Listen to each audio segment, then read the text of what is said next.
Hello दोस्तों, केना छी अहाँ सब? अहाँ सबके स्वागत करै छी एक और नया ब्लॉग में। तो चलू आइ के ब्लॉग में अहाँ सबके देखाबऽ जा रहल छी बड़ी केना बनायल जाइ छै। अहाँ सबके भाषा में कहिए तऽ कढ़ी बड़ी केना बनायल जाइ छै। तो चलू स्टेप बाय स्टेप अहाँ सबके देखाएब पूरा एकदम बढ़िया तरीका से। तो देखियो ई बेसन लऽ एलिए 35 रुपया के छै एक पौआ। शुद्ध चना के बेसन छै देखियो। और हींग छै 10 रुपया के हींग ये। अब एहिमे जते हींग होय नहीं पता, लेकिन ई हींग हमरा 10 रुपया के देलक। ठीक, सबसे पहले दुनू लऽ लेबै। ओहिके बाद देखियो छोटकी प्लेट में पानि धऽ कऽ ओहिमे हींग एते खसा लेब, ओकर घोर बना लेब हींग के।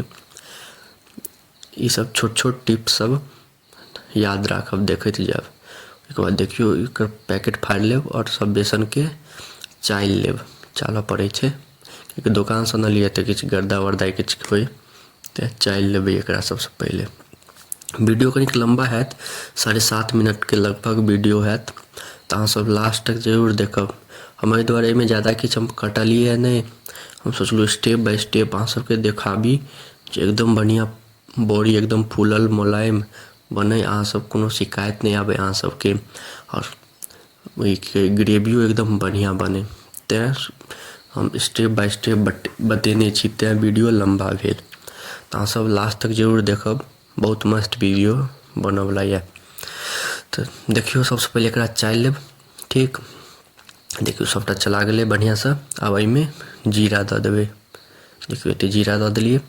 आब ओ जे बनेने रहिए घोल एकर, इहो एहिमे दऽ देबै। एकर बाद पानि दऽ देबै। ठीक, हल्के पानि देबै, ज़्यादा पानि नहीं देब नहीं तऽ गील भऽ जायत। देखियो एतबे पानि देलिए, धीरे धीरे पानि दऽ कऽ एतबे पानि में आब देखियो हुअ लगतै। आब ई जे छै इहे मेन ये। ई जे जेना मम्मी हमर करै छै एना अहाँ 10 मिनट तक करऽ के ये। हम बता दै छी कखन अहाँ सब बुझबै जे आब अथी में देबै तेल में तऽ फूलि जेतै। देखियो पहले अहाँ 10 मिनट तक एना करैत रहब, जेना देखियो मम्मी कऽ रहल छै हमर। एनाही 10 मिनट तक करैत रहब एकदम लगातार, तहने ई फूलै छै, मुलायम होइ छै।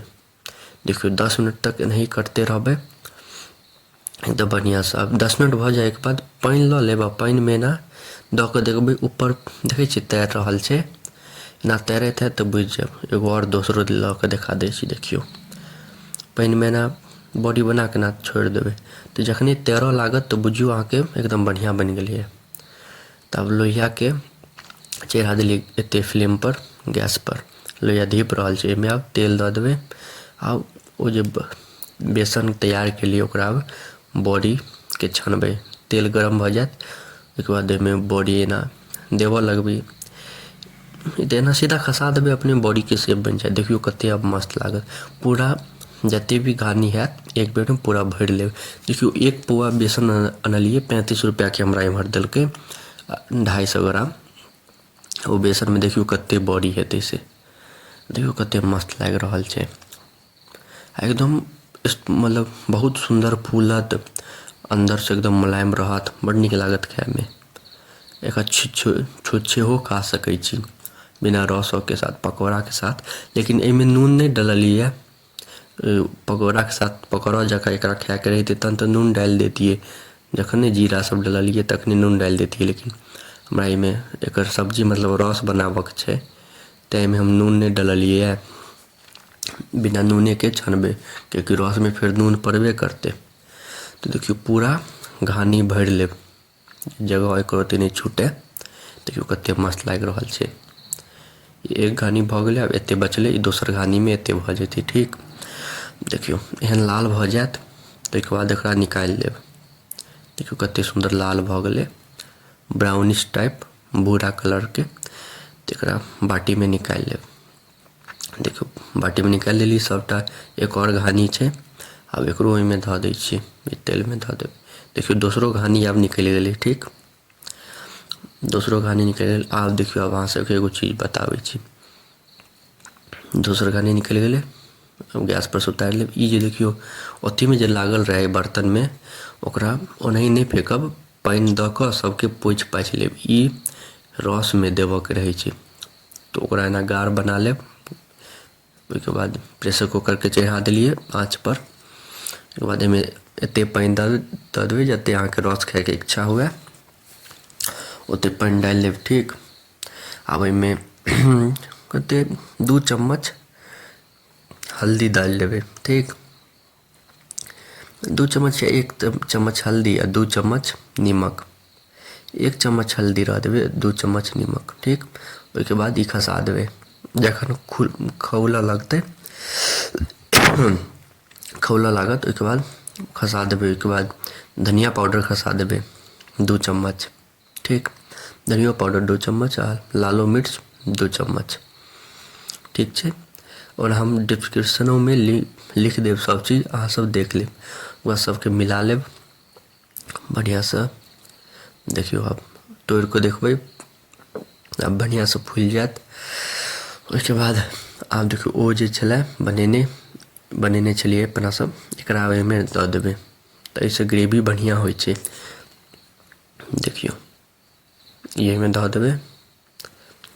ओहिके बाद आब फेर खौलऽ देबै, फेर लारि चारि देबै बढ़िआँसँ। देखियौ एखन कतेक मस्त लागि रहल छै।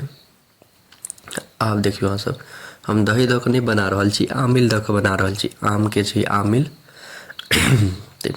देखियौ आमिल धऽ देलियै। हम उम्हर कनी देर लए गेलियै, ताबत मम्मी धऽ देलकै तऽ कहलियै ठीक छै, तऽ मम्मी आमिल धऽ देलकै। आब देखियौ इम्हर तड़काके जोगाड़ भऽ रहल छै, तेल गरम भऽ रहल छै। इम्हर अपन ई खौल रहल यऽ। ठीक, आ इम्हर देखियौ तड़काके जोगाड़। एहिमे तेलमे जीरा खसा देलियै, तेल कनी अथी छलै।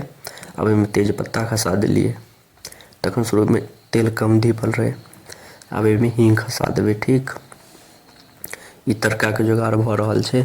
आब बुझियौ ने बड़ी लगभग बनिए गेल छै। बड़ी कढ़ी देखियौ उबलि रहल छै। आब एहिमे मिरचाइ 1 चम्मच खसा देबै। ठीक, 1 चम्मच मिरचाइ खसा देबै। भऽ गेलै, तड़का बनि गेल। आब एकरा एहिमे खसा लेब बड़ीमे। देखियौ आब ई बड़ीके बन्द कऽ देबै। ठीक है, गैसके बन्द कऽ देबै, बनि गेलै। देखियौ एहिमे तड़का खसा देलियै। आब भऽ गेलै, बनि गेलै। दही दऽ कऽ नहि बनेलहुँ, दही दऽ कऽ जहिया बनायब तऽ फेर देखा देब। देखियौ गैस बन्द कऽ देलियै। ई देखियौ कतेक मस्त लागि रहल छै। तऽ अहाँ सबके एतेक देर तक देखैके लिए धन्यवाद। नीक लागै तऽ लाइक, कमेंट, शेयर, सब्सक्राइब जरूर करब। मिलै छी अगला ब्लॉगमे। धन्यवाद।